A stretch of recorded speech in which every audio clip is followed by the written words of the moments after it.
você acredita que o arrebatamento vai acontecer antes dos 7 anos que seriam aquele período de 3 anos e meio, 3 anos e meio, né?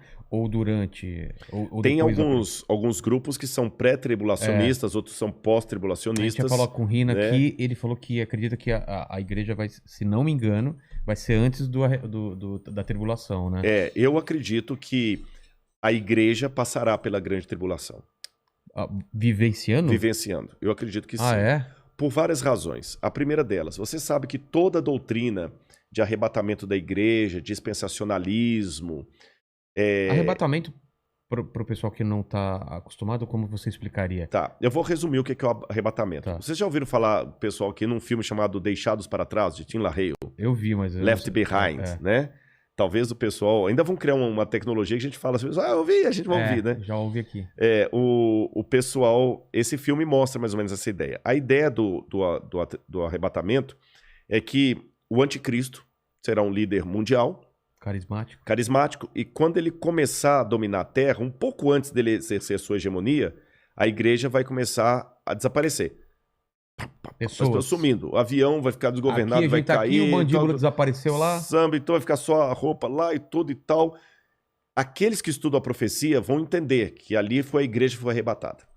E quem ficar para trás é que não estava suficientemente espiritual para ser levantado. Aí vão começar 7 anos de sofrimento na terra em que o anticristo vai dominar.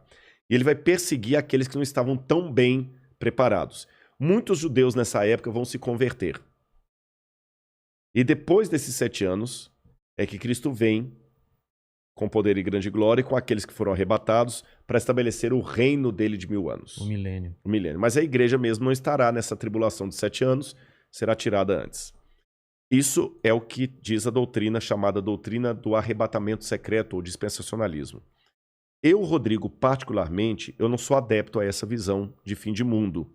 Por quais razões? Vou tentar resumir aqui para não ser muito prolixo, que o nosso horário até já está bem avançado. E daqui a pouco eu tenho que pegar a estrada para ir... Caramba! Mas nós já vamos terminando aqui. Essa doutrina do dispensacionalismo, ela só passou a existir, sabe por quê? Houve um padre que ele, dominicano, Francisco Rivera. Esse padre Francisco Rivera, ele via que os protestantes entendiam que o anticristo era o domínio católico sobre a cristandade. Então esse padre, para tirar os olhos do papado, ele criou 2 coisas. Deu uma ênfase a uma ideia preterista, que o anticristo era Nero, e que a volta de Jesus será o seguinte, que o anticristo é alguém que vai surgir ateu no futuro e que a igreja não estaria aqui. Aí, a ideia desse padre passou para um homem chamado Darby, um pregador. Isso eu estou falando já no começo do século XX. Darby começou a pregar aquilo, começou a empolgar, começou a dar mais ênfase, sistematizou tudo isso que eu estou falando. Aí veio, depois de Darby, veio Scofield e criou a Bíblia Anotada de Scofield, que se tornou a Bíblia de todos os protestantes. E na Bíblia de Scofield estava essa doutrina que ele aprendeu de Darby. E depois de Scofield, outros pregadores renomados começaram a propagar a ideia do dispensacionalismo, especialmente o Tim LaHaye, que ficou muito famoso. E isso hoje emplacou, especialmente no mundo evangélico, como sendo a visão de fim de mundo. Só que se você olhar atrás da história do cristianismo, o dispensacionalismo, com o arrebatamento da igreja, 7 anos de tribulação, tudo mais, não fazia parte nem dos ensinos de Lutero, nem de Calvino, nem de Zwinglio, nem de John Wesley, dos metodistas, nem dos cátaros, nem dos albingenses, nem nenhum dos que viveram a história do cristianismo. Dos protestantes, nem os cátaros, como eu falei, nem os valdenses, nenhum deles ensinaram isso. Nem a Igreja Católica ensinou isso. Se você for recuando mais, nem os pais da igreja ensinaram isso. Então, se fosse uma doutrina verdadeira, a gente tinha que admitir que é uma doutrina que ficou por 2000 anos. Vigente? Não, nem vigente. Inesquecida. ignorada. Ignorada. Porque em 2000 anos de cristianismo... Você falando dessa visão que foram os romanos Não, essa visão do anticristo como sendo alguém que vai vir, os 7 anos, a igreja arrebatada tá, antes. essa visão. 2000 anos, essa visão ficou completamente desconhecida do cristianismo. E veio à tona... Não tem nenhum autor cristão que fala dela. Começou com Francisco Rivera, padre, e depois Darby e Hal Lindsey também, que vai vir depois de Hal Lindsey com Tim LaHaye, que vão propagar isso aí. E espalhou no mundo gospel. Mas, biblicamente, eu tenho dificuldade de aceitá-la por algumas razões. Em primeiro lugar, a volta de Jesus na Bíblia é descrita, e quando eu falo eu acredito assim, eu estou falando Lutero, Zwinglio, Calvino, todo esse pessoal aí, né? Ela será com poder e grande glória. Todo olho o verá. Até aqueles que o traspassaram. A Bíblia não fala de um arrebatamento secreto. Não fala. Em momento...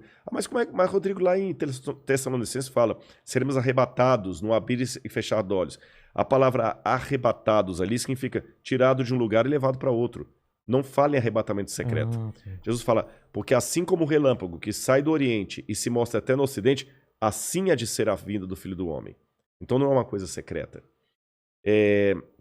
Com essas coisas em mente, outro detalhe, o Apocalipse fala que Deus guardará o povo dele na provação que há de vir. Algumas traduções falam da aprovação.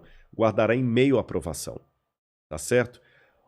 A Arca de Noé, que é tomada por modelo de muitos, até em Jesus também, que fala, assim como foi nos dias do dilúvio, será na vinda do Filho do Homem, a família de Noé que foi salva, ela foi protegida do dilúvio, mas não retirada do dilúvio.